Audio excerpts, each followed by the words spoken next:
Vamos a, vamos a continuar con el tema que teníamos el lunes sobre la producción de gametos, tanto masculinos como femeninos. Entonces estábamos viendo, en principio, ahorita con eso voy a seguir, la estructura que tienen las trompas de falopio antes de meterme directamente a la parte de la regulación hormonal y las divisiones, cómo van a ir sincronizadas con el proceso de ovulación y la menstruación. Pues entonces, vamos a ver cómo está esto de la anatomía de las trompas de falopio, porque pues es muy importante desde varios puntos de vista.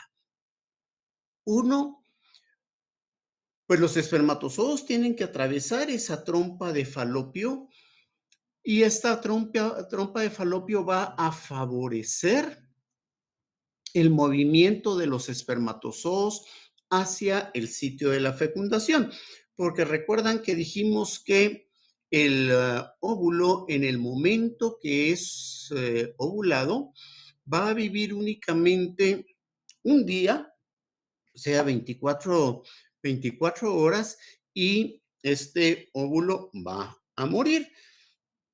Vimos cómo este óvulo en, en el proceso meiótico ha estado en diplotene durante toda la vida, incluso antes del nacimiento de esta niña. Ese, ese ovocito ha estado allí ya detenido en diplotene y dijimos, así van a ser, así va a pasar toda la infancia de esta niña, toda la pubertad, incluso buena parte de su edad adulta, de su edad reproductiva, hasta el momento que vaya a ser ovulado. Entonces, ha estado detenido ahí en profase 1, en diplotene, y alrededor de hora, una hora y media antes de que ocurra la ovulación, este ovocito se va a destrabar de diplotene, termina su primera división meiótica y como fruto de la primera división meiótica va a quedar el ovocito maduro y el primer cuerpo polar. Y así va a ser ovulado. Entonces, este primer cuerpo polar y ese ovocito, estamos diciendo que si no es fecundado, así detenido en metafase 2, o sea, se vuelve a detener ahí en metafase 2 y no continúa su meiosis, así va a morir. Esto quiere decir que para que este ovocito concluya su segunda división meiótica, es obligada la fecundación. Y vamos a ver en detalle cómo ocurre esta activación en el momento que estemos tocando el tema ya del proceso de la fecundación, porque hay muchísimos requisitos, tanto para el espermatozoo como para el ovocito, para que tengan la capacidad de fecundar. Pues entonces, vamos a ver esto entonces. Ok.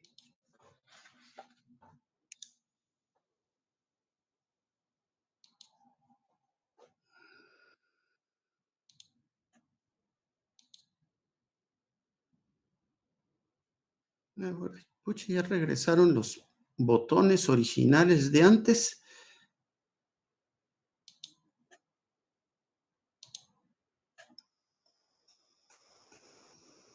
Espero esto funcione así.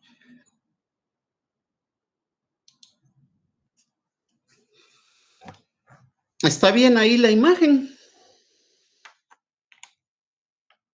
Sí, se ve bien. Sí, ahí está Maravilloso. bien. Ok, muchas gracias. Bien, pues entonces, Nos vamos a ir caminando desde acá. Ya vimos qué es lo que ha estado pasando en el ovario, ¿verdad? Esto es lo que sucede en el ciclo ovárico, en donde vamos a tener, ya vimos lo que son los folículos primordiales, en donde es una sola capa de células del folículo primario, en donde estas células van a ir aumentando de grosor. Vamos a tener aquí el folículo en crecimiento, pero fíjense que aquí solo estoy hablando de la maduración del folículo. Ese ovocito sigue tranquis ahí detenido en diplotene de profase 1. Pues entonces, decíamos, ahorita vamos a ver en detalle por qué es que se rompe este folículo. Pues este folículo va a crecer y uno de los elementos fundamentales es el aumento en la permeabilidad que va a haber aquí a consecuencia de la hormona luteinizante. Vamos a verlo despacio ya, solo viendo la acción hormonal allí. Pues entonces esto se va a llenar de líquido antral. Entonces, esto que tenemos acá, esto es el antrofolicular.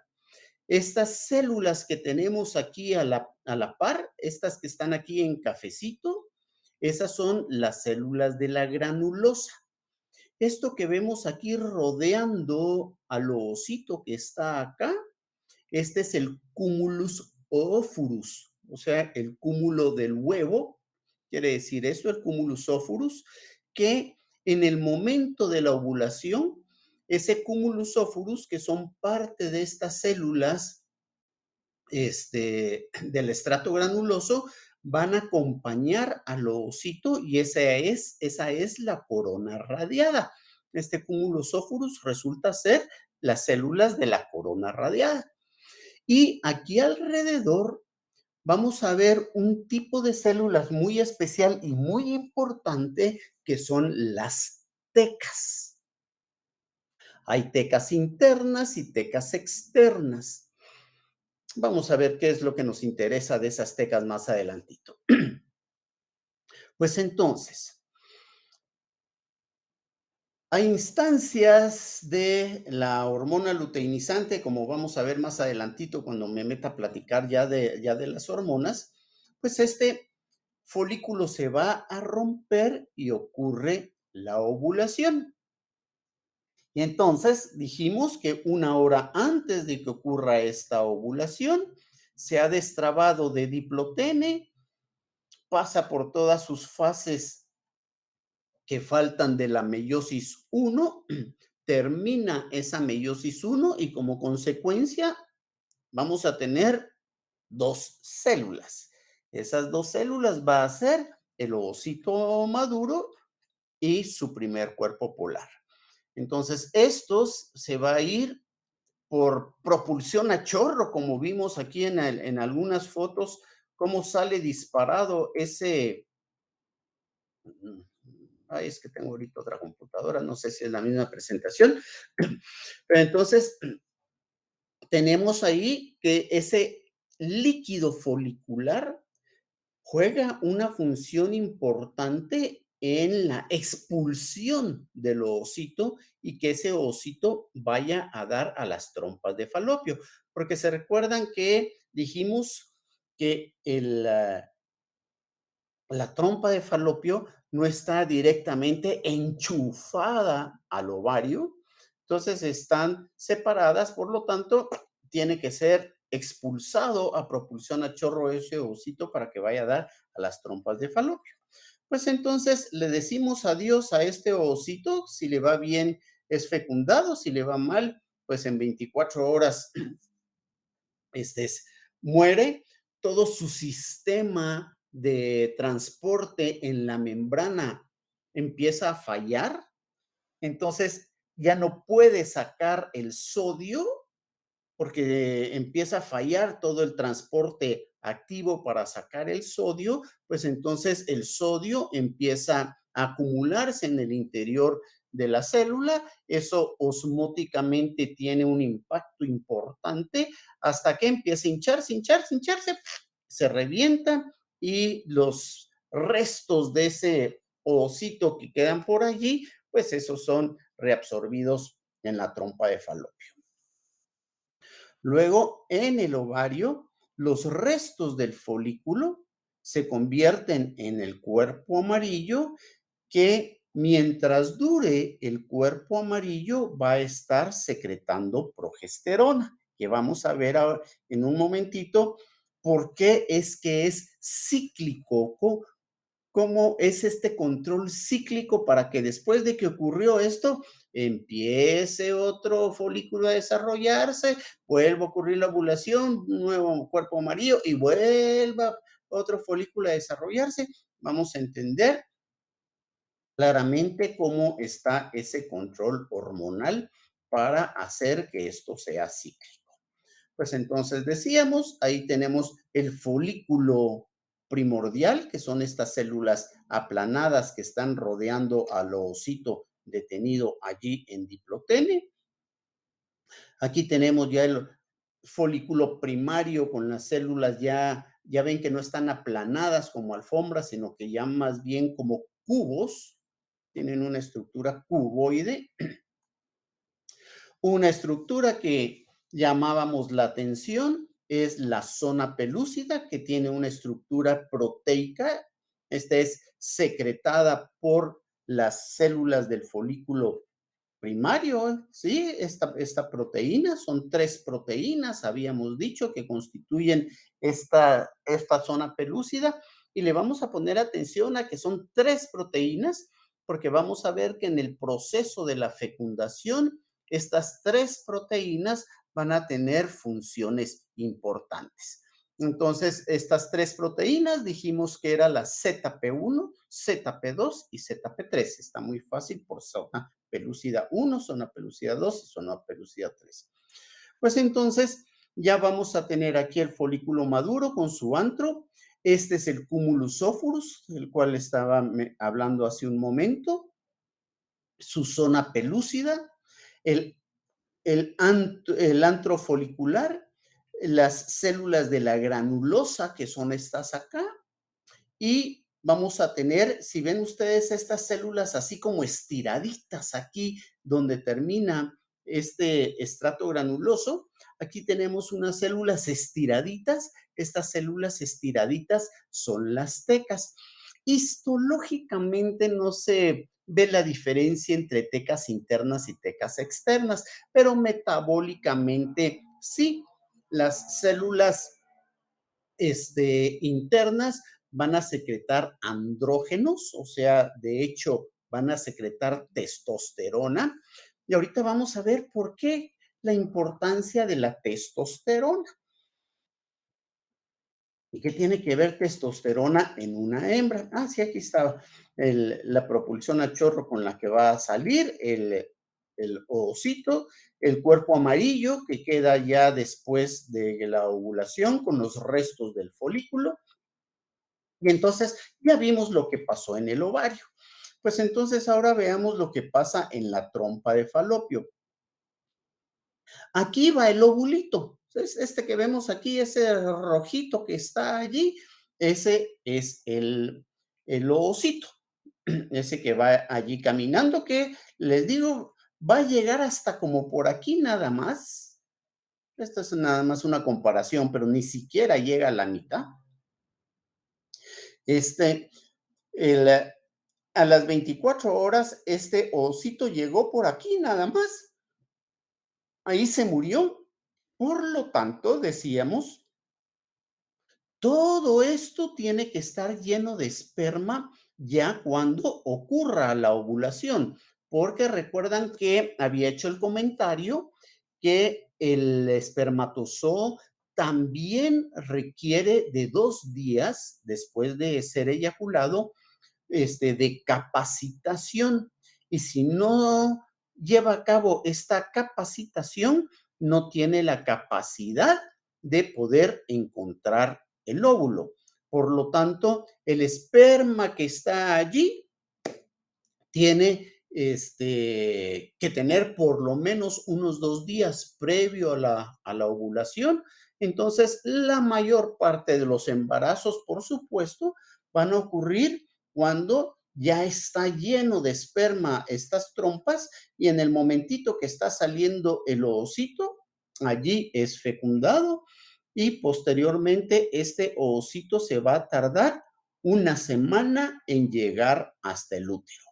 Pero ahí es en donde es importantísimo el buen estado aquí de los cilios de la mucosa de las trompas de falopio para poder mover, porque el ovocito no tiene movilidad propia, ¿sí? Y de hecho, estos cilios de la trompa de falopio normalmente están empujando hacia afuera, hacia afuera, hacia afuera, hacia afuera.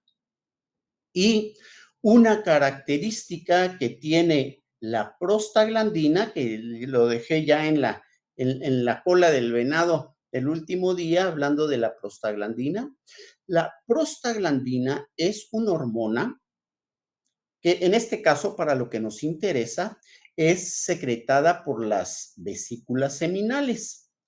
Y esta prostaglandina va en el líquido seminal, va en el semen, y esta hormona invierte el movimiento de los cilios. Entonces, eso hace que los espermatozoos se vean favorecidos por ese movimiento de esos cilios para poderlo acercar al sitio de la fecundación. Pero esto, por supuesto, el efecto de esta prostaglandina es momentáneo nada más, de algunos minutos.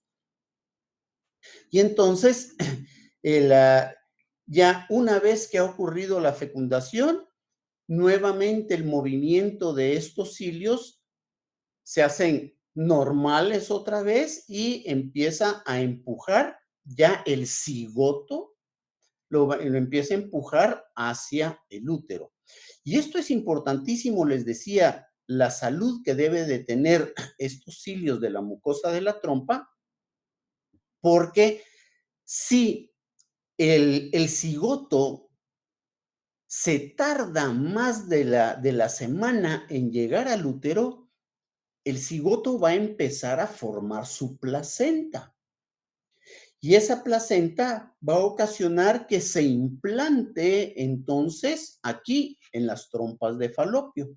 Entonces, ahí vamos a tener, que habíamos comentado ya en una ocasión, una implantación ectópica tubaria, que dijimos que una implantación ectópica va a ser cualquiera que sea fuera del útero y va a ser tubaria porque se está implantando en las trompas de falopio.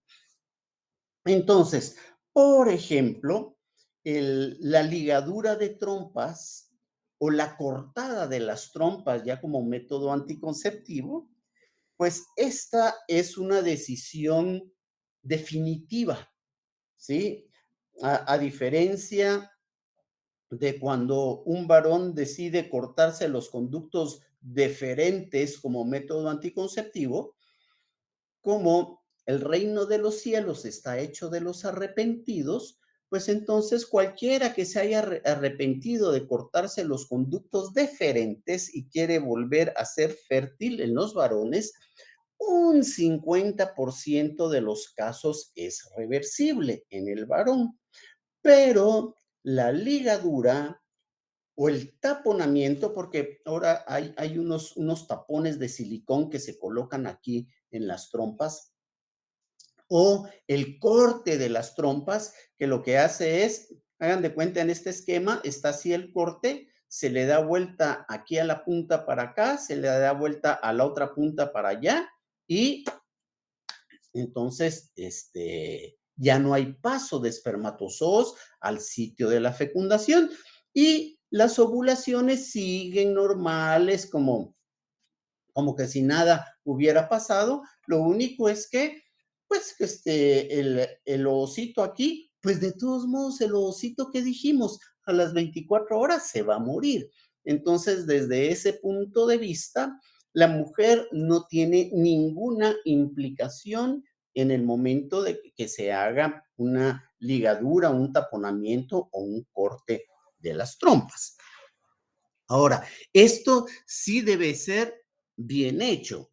Por eso es que generalmente se hace una histerosalpingografía. Este es un estudio que se hace para ver si hay paso de esperma a través de las trompas, porque pues estaría fregado el hecho de el, sellar las trompas allí y después pasa el espermatozoo, pero el espermatozoo, el tamaño que tiene el espermatozoo podría pasar por algún rinconcito, pero ya el ovocito cuando venga en su camino de regreso, ahí ya no va a pasar. Entonces, eso va a provocar una implantación perdón, ectópica tubaria, que eso obliga a un aborto porque son unas hemorragias tremendas allí.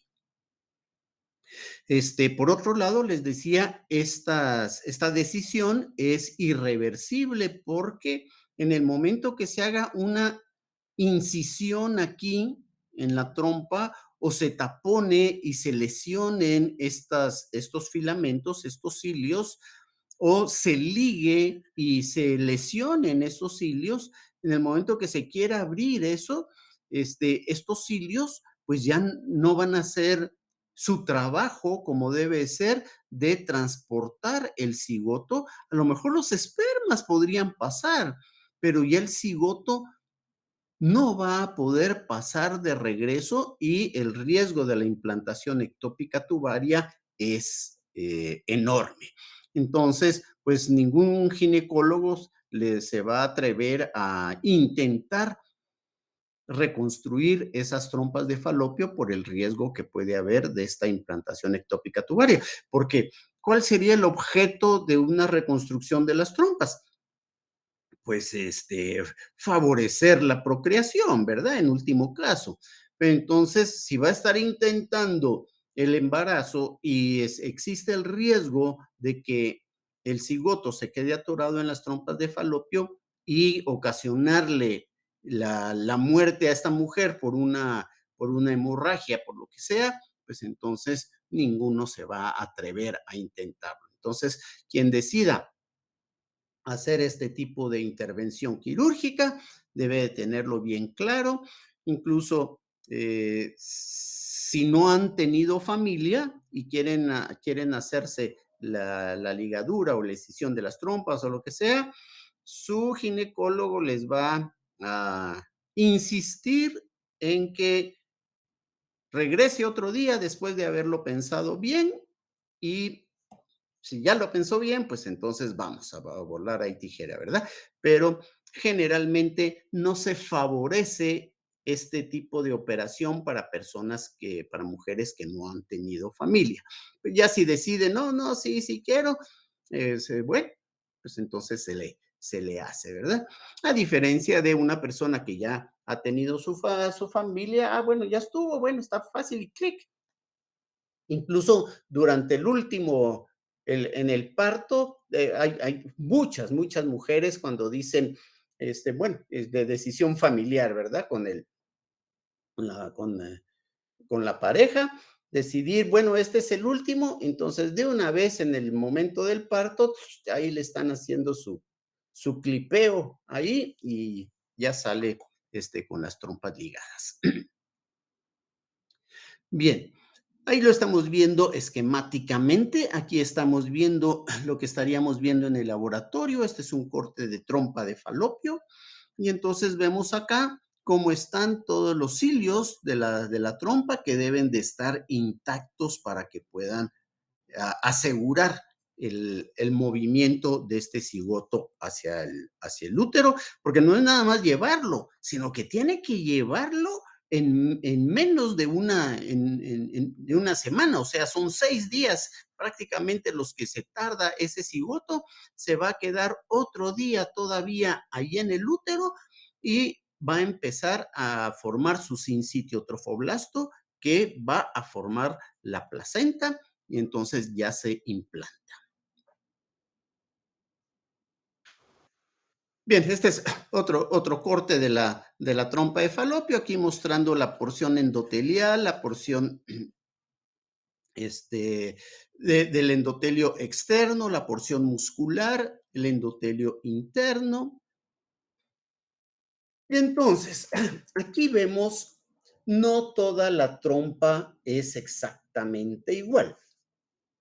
La porción que está junto o proximal al infundíbulo, que sería este de acá, ¿sí? O sea, donde se enchufa al ovario, este es el infundíbulo. Ahí la cantidad de filamentos es mucho mayor en proporción a lo que vamos a encontrar ya acercándonos al útero.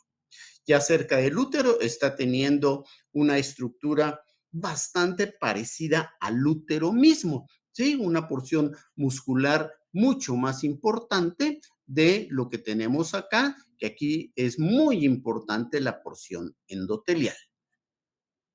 Bien, entonces ahora, del útero vamos a distinguir varias capas. La porción serosa, vamos a llamarle porción serosa, y esto en todas las vísceras, no solo en el útero. Va a ser la porción extrema externa de un órgano. Entonces, ahorita, el lunes estuvimos trasteando todo el aparato digestivo para sacarlo. O sea, toda esa parte externa de los intestinos, esa es la porción serosa. Bueno, que ahí vi que a más de algunos se le fue el cuchillazo y se fue hasta la porción mucosa. Pero, y le sacó todo el moco al cuento también, porque olía todo el laboratorio. Pues entonces, esta en la porción serosa, o sea, la parte externa. Si nos vamos a agarrar este pedacito aquí, nos vamos aquí a esa porción serosa, eso va a ser el perimetrio. Entonces, la porción serosa es el perimetrio. Luego, la porción muscular, eso es el miometrio, que es la porción más sustancial, vamos a decir, del útero. Y finalmente, la parte que da a la luz del útero, ese es el endometrio. Bien, entonces ya vemos acá cómo está la estructura interna de las trompas, la estructura general del útero. Ahorita, en un momentito, voy a ver unos detalles muy importantes que tiene aquí el endometrio, porque desde el punto de vista reproductivo, el endometrio nos resulta muy, muy importante porque es allí donde se va a llevar a cabo la implantación. Y por otro lado, finalmente, si seguimos en la porción distal, ya vamos a tener entonces la vagina, que tiene una porción también serosa, una porción muscular y una porción endotelial. Vamos a ver más adelantito algunos cortes de vaginas para que veamos cómo está esa estructura. Bien, entonces, tenemos aquí hacia el útero, pero bueno, esta es ¿qué les digo? El esquema clásico de un útero que lo ponen así como cruz, ¿verdad? Pero en realidad, dentro de la cavidad abdominal, este útero no está así, sino que veamos cómo está ese útero en la cavidad abdominal. Ahorita me voy a referir al humano, después vamos a ver cómo están los úteros, qué bueno que tuvimos la oportunidad de ver ahorita con los cuyos y la ardilla, cómo esos úteros dobles se acomodan a lo largo de la cavidad abdominal del animal. Y el objeto de eso es que la distribución del peso que puedan tener las crías, pues vayan a todo lo largo de la porción abdominal. Imagínense que tuviéramos nosotros esos esos dos cuernos uterinos aquí así para arriba, pues el peso de las crías uno sobre otro, eso pues no sería anatómicamente funcional. Pues entonces nosotros, aquí sí está más difícil la cuestión del huevo o la gallina, porque en el momento que empezamos nosotros a ser bípedos, pues tuvimos un reacomodo total de toda la porción visceral. Entonces, si empezamos a ser bípedos y todavía teníamos el útero alargado, cualquier cosa que afecte la capacidad reproductiva de una especie, esa se extingue. Entonces, pues a lo mejor se tuvo la capacidad de pararse en dos primero, antes de tener la capacidad de pararse en dos, tuvo que haber habido el acomodo de estas vísceras para poder seguir reproduciéndose. Pues entonces veamos cómo el útero, pues en realidad su posición no es así, sino que es así.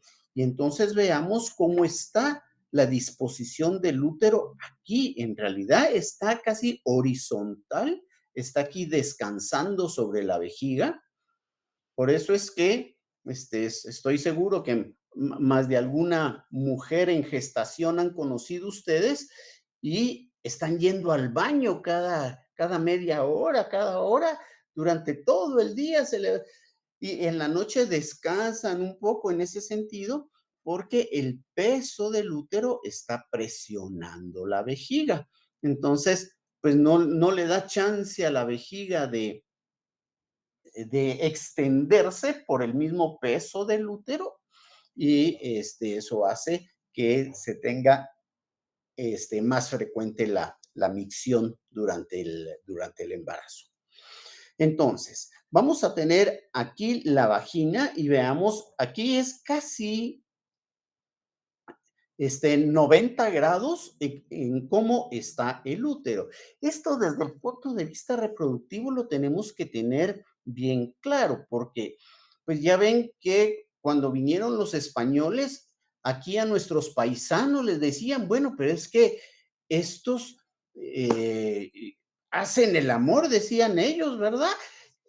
Como animales, así por atrás, pero es que si vemos la anatomía que tiene esto, vamos a ver que esa posición de la cópula por atrás es la que más favorece la fecundación, porque pongamos este órgano aquí con la mujer con el vientre hacia abajo, pues entonces el útero queda prácticamente con la cervix hacia arriba. Por lo tanto, la eyaculación aquí dentro de la vagina va a caer directamente dentro del útero. ¿Y qué es lo que queremos para favorecer la fecundación? Que el esperma entre la mayor cantidad al útero, se vaya, porque miren y en humanos, que el volumen de eyaculado en los humanos es de unos 8 centímetros cúbicos. ¿Cuánto líquido seminal se queda en la vagina? ¿Qué pequeña proporción atraviesa aquí la cervix para llegar al útero? Miren el tamaño del útero. Bueno, en comparación, ¿verdad? O sea, el tamaño del útero es más o menos el tamaño del puño de la respectiva dueña, un poquito más chiquito tal vez todavía. Pero entonces, si vemos la cavidad que habría allí, aquí se pierde un montón de líquido seminal. Y por otro lado, pues parte del líquido se va a venir para este lado y parte del líquido se va a venir para acá. Entonces, ¿qué es lo que más va a favorecer la fecundación desde el punto de vista de la posición de la cópula? Pues que el líquido seminal entre el máximo posible dentro del útero. Por eso, en personas que tienen estrechez cervical, o sea, que la cervix es muy estrecha y no deja pasar fácilmente el líquido seminal y lo que buscan es tener familia, pues entonces lo primero que le van a decir antes de intentar cualquier otra cosa es cambien de posición. Y entonces esto, pues si es por estrechez, pues se va a ver favorecida el ingreso de líquido seminal acá. Por eso es que comentábamos en alguna ocasión, pues la pose del misionero que nos trajeron aquí los españoles, y así le enseñaron a nuestros paisanos que era como se debería de hacer. Vean cómo sería el ingreso del líquido seminal en la posición del misionero. Pongamos ahora el vientre de esta mujer hacia arriba. ¿Cómo va a quedar el útero? Hacia arriba. Y entonces, ¿dónde va a quedar la mayor cantidad de líquido seminal? Aquí, en el fondo de la vagina. Entonces, esa posición es la que menos va a favorecer la fecundación, ¿sí? Porque, pues, la cervix queda para arriba y entonces la entrada de ese líquido seminal, pues, se ve desfavorecida. Pues sí, pues si los misioneros no querían tener familia, pues entonces háganlo así. Y así nos quisieron venir a enseñar a hacerlo, cuando nosotros lo estábamos haciendo aquí todos nuestros paisanos de la forma correcta, como se ve favorecida la fecundación, y esto sería la cópula desde atrás para que la mayor cantidad de líquido seminal pueda entrar a la cavidad uterina. Bien, aquí lo estamos viendo esquemáticamente. Aquí esto es un favor que nos hizo doña Estela. Este es un corte cadavérico en donde tenemos aquí, esta es la vagina, este es el recto, esto aquí es el pubis, el hueso del pubis, esto aquí es la vejiga y esto aquí es el útero. ¿Sí? Vemos aquí esta posición. Por supuesto, esta pieza está conservada en formalina y alcohol. Entonces, ya hay encogimiento de las piezas y de los órganos y todo. Pues entonces, esto que vemos aquí como número 5, esto va acá, esta es la trompa de falopio y acá es el ovario. Bien, entonces aquí lo veíamos esquemáticamente. Aquí vemos a doña Estelita que nos está haciendo el favor y vemos cómo está ahí toda la anatomía interna. Clásico, con toda seguridad, más de algunos de ustedes, bueno, y digo también de alguno de ustedes, porque también en varones, para estudios de próstata, se hace por medio de ultrasonido. Pues este es un clásico ultrasonido. Aquí vemos la vagina, el ángulo del útero con la vagina, y aquí está la vejiga. ¿Sí? Esto aquí es la cavidad uterina y aquí está la vejiga. Quienes se han hecho un ultrasonido para útero o han oído de quienes se van a hacer un ultrasonido para el útero, habrán visto o oído que ahí las tienen sentadas. Tómese su vaso de agua. Ah, no trajo. Aquí hay, mire, aquí termines el garrafón. Y ahí va vaso de agua y vaso de agua. No, tómese otro su vasito de agua ahí va el agua y ahí va el agua. Y ya, señorita, es que voy al baño, no, espérese un momentito, ya la van a atender. Y pasan los minutos y ya va la media hora y tómese otro su vaso. Ay, no, ya no aguanto, ya me estoy haciendo pipí, señor. Tómese otro vaso de agua. Bueno, pues entonces ya cuando ven que empiezan a llorar, y no le están saliendo lágrimas, sino que la orina ya le está saliendo por los ojos, entonces la pasan a hacerse el ultrasonido. Y todavía vienen y con el escáner le aprietan la vejiga, y el objeto de eso es que, como es un ultrasonido lo que le van a hacer, si esto tuviera aire, si la vejiga tuviera aire, las ondas del ultrasonido no pasan de la mejor manera. Por lo tanto, todos ustedes no solo han oído, sino que saben por qué el sonido se desplaza mejor en el agua. Pues igual las ondas del ultrasonido se desplazan mejor por el medio líquido, por eso es que les atoran de agua para que se les llene la vejiga y se pueda tener una mejor imagen con el ultrasonido. Este es otro ultrasonido. Bueno, esta es una vista sagital, esta es una vista transversal. Y aquí estamos viendo una implantación ectópica tubaria, en donde aquí tenemos el embrión que se implantó en la trompa de falopio. Ya ven, está aquí afuera, aquí está el útero, y entonces este se implantó en la trompa. Ahí no hay otra más que hacer un chasajito ahí y abortar este desarrollo embrionario ahí. Bien, vimos en el corte anterior, en esta pieza anterior, esto es una forma, esto es sagital, perdón, y este es un corte transversal. O sea, aquí se hizo el corte transversal y se retiró la porción superior. Y entonces aquí tenemos el útero, ¿sí? Este número 1 que está aquí es donde está sentado el útero, esta es la vejiga. Y aquí tenemos las trompas de falopio. Aquí va la trompa de falopio y aquí está el ovario.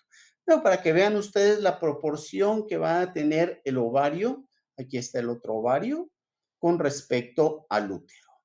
Este otro que ven ustedes aquí, este es el uréter. Y ya ven que cuando estaban haciendo la disección, hijos, había un montón de tubos ahí. Uno era el uréter, otro eran los cuernos uterinos en los animales que vimos. Pues entonces aquí, este es el uréter, está aquí para acá vendrían los riñones, estas son las trompas de falopio y esto acá son los ovarios. Bien, aquí es cadavérico, ya preservado. Este es en fresco. Aquí está el útero. Que se me trabó el mouse. Esto que vemos aquí, estos son los intestinos. Para estas fotos lo que se hacen, así como se hacen todas las operaciones endoscópicas, eso se infla, se llena de aire para poder tomar este tipo de fotografías. Bien, este es un corte de útero normal. Aquí estamos viendo, aquí veríamos el perimetrio, es este de aquí, esto que está aquí así alrededor. El miometrio lo distinguimos perfectamente, es este gruesísimo, y el endometrio acá. Y esta es la cavidad uterina, o sea, la luz del útero. ¿Se recuerdan que habíamos platicado de algunas anomalías en los conductos paramesonéfricos? ¿Recuerdan que dijimos que el útero se va a originar a raíz de los conductos paramesonéfricos, que son dos conductos que se van a fusionar? Pues entonces, algunos desarrollos anormales que puede haber es que la fusión no sea completa y entonces vamos a tener este tipo de útero bicornio, ¿sí? O puede ser mucho más marcado, que sería ya un útero bipartito, o puede haber también fibrosis en la cavidad uterina, y así puede haber varios tipos de anomalías en la formación del útero. Bien, este es un cáncer de útero. Vean el tamaño que alcanzó eso, casi un útero grávido. Si les decía que el tamaño del útero normal es como del tamaño de su puño, de su respectivo puño, pues miren el tamaño que puede alcanzar a consecuencia del cáncer en el útero. Esto es el corte de ese útero, en donde se ve todo el tejido canceroso. Esto que está aquí en el extremo, pues para mí, en el extremo izquierdo abajo, esto es la cervix, ¿sí? Esta es la cervix y aquí tenemos todo el cuerpo uterino con un tremendísimo tumor uterino allí. Estoy seguro que habrán oído de cuánta patología puede haber a nivel de la cervix. Entonces, esta patología va a ser, este es un inicio de cáncer. Aquí estamos viendo distintos grados de desarrollo del cáncer cervical, en donde esto obliga ya a una cirugía. O sea, sobre cáncer en los, pues tanto en mujeres, tanto de mama como de útero, bueno, en general, o sea, todos los tipos de cáncer, todavía hay tantísimas incógnitas que por eso es que, pues, hasta las opciones remediales para el cáncer, pues estamos claros que estamos muy lejos todavía de lograr algo. Pues entonces, aquí vemos alguna patología a nivel de la cervix uterina. Bien, pues entonces vámonos ahora a lo que nos interesa sobre la mucosa uterina, que es el endometrio. Este endometrio, ¿se recuerdan que dijimos que estaba el perimetrio, el miometrio y el endometrio? El endometrio lo vamos a dividir en tres. Va a ser la capa basal, que esta capa basal es la porción del endometrio que lógicamente está unida aquí al miometrio, en donde están todos los vasos sanguíneos que irrigan el resto del endometrio. Luego vamos a tener la capa funcional, que en su conjunto es la capa compacta y la capa esponjosa. La capa esponjosa, que es parte de la capa funcional, se le llama capa funcional porque esta es la que crece durante el embarazo y es la que se desprende finalmente como decidua después del parto y es la que se desprende en cada menstruación en los animales que menstruamos. Que, bueno, voy a hablar más adelante es de la diferencia de la menstruación que tenemos nosotros como humanos y pues estoy seguro que muchos de ustedes que tienen perras o gatas en su casa han visto que cuando están en celo sangran esos animales. Pero entonces, bueno, lo voy a dejar allí, eso nada más como una cuestión comparativa, para que veamos que cuando nosotros como humanos tenemos ese sangrado, es cuando menos fértiles somos. En cambio, con los perros y los gatos, les pongo esos ejemplos porque es lo que pueden tener ustedes al alcance ahí literalmente al alcance de su mano en sus casas.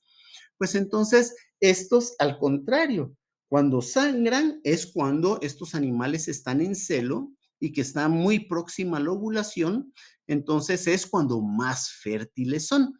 En cambio, en nuestro caso es cuando menos fértiles somos. Pues entonces, esta capa funcional, particularmente la capa esponjosa, que es en donde están estas arterias espirales y donde están las glándulas endometriales, esta es la que va a estar creciendo y después esta es la que se va a desprender durante la menstruación. Por eso es que se le llama capa funcional, porque aquí es en donde va a ocurrir la implantación cuando llegue el cigoto al útero. Y por otro lado, esta es la capa que se está desprendiendo constantemente. Bien, a ver, un bono ya para el próximo parcial. ¿Cuál es el objeto de esta menstruación? ¿Por qué no tener ahí el tejido y ya, y que venga, que se implante? ¿Y por qué estar menstruando? Pues cuántas quejas oigo, ay Dios, es que estoy en el periodo y cosas así, pero pues entonces, ¿cuál es el objeto de la menstruación? Ese es su bonito para el próximo parcial. Bien, entonces estamos claras las capas que tiene el endometrio, ¿verdad? La capa compacta, la capa esponjosa y la capa basal. O sea, si nos vamos desde arriba, ¿verdad? La capa compacta es esta capa unicelular que recubre toda la cavidad uterina. Luego, la capa esponjosa, que en conjunto la capa compacta y la capa esponjosa es la que constituye la capa funcional y es la que se desprende. Y finalmente tenemos aquí la capa basal. Bien, entonces, veamos cuáles van siendo los acontecimientos que está ocurriendo en el ovario y lo que está ocurriendo en el útero antes de ponerme a explicar cómo va a hacer el balance hormonal aquí para que se dé la menstruación, para que se dé la ovulación y además para que esto sea cíclico, ¿sí? ¿Qué es lo que controla que esto sea cíclico? Bien, entonces, en principio, nosotros nos damos por llamarle a esto ciclo menstrual, porque lo que es evidente, vamos a decir, es la menstruación, ¿sí? En los animales, este mismo ciclo le estaríamos llamando ciclo estrual. La diferencia va a ser que voy a poner otra vez el ejemplo de sus perros y de sus gatos. ¿Cuándo es evidente el sangrado en estos animales? Cuando está el estro. Pero el estro, entonces, coincide más bien aquí con la ovulación y entonces lo que es evidente en los animales es el celo, o sea, esa parte del estro. Por eso se le llama ciclo estrual. En cambio, en nosotros los humanos le llamamos ciclo menstrual porque lo que es evidente es la menstruación. Pero al final, el ciclo resulta ser el mismo. Lo que se va a correr en algunos animales es el, el periodo del desprendimiento del endometrio, pero al final el ciclo resulta ser el mismo. Lo que vamos a ir moviendo es en dónde se va a dar ese desprendimiento endometrial. Entonces, para lo que me preguntaban la vez pasada, si la irregularidad afectaba la capacidad reproductiva o lo que sea. Pues entonces hay ciclos que normalmente son o más largos o son más cortos. Y eso incluso que si bien la regulación hormonal viene desde la hipófisis, o sea, es un regulador central, puede haber algún cambio en las sensibilidades hormonales a nivel del ovario. Pero entonces, si un ciclo normalmente, o sea, de siempre, es de 36 días, pues así es, y no hay problema. Es sencillamente es más largo de lo normal. Puede haber otro que normalmente sea corto, de 24 días, en este ejemplo, que no va a haber ningún problema con que sea de 24 siempre y cuando sea de 24 siempre, ¿sí? Y pues el normal, el clásico que decimos de 28. Malo, sí, que tengamos un mes de 40 días, el otro mes de 18 días, el otro mes de 30 días, el otro mes de 40 días, eso sí ya requiere una revisión con el ginecólogo. Bien, bueno, vamos a dejar esto acá porque ya esta parte sí es bastante más larga y es un continuo. Entonces, miren, estamos con el, la disyuntiva de los acontecimientos de el lunes. O sea, a nivel estatal hay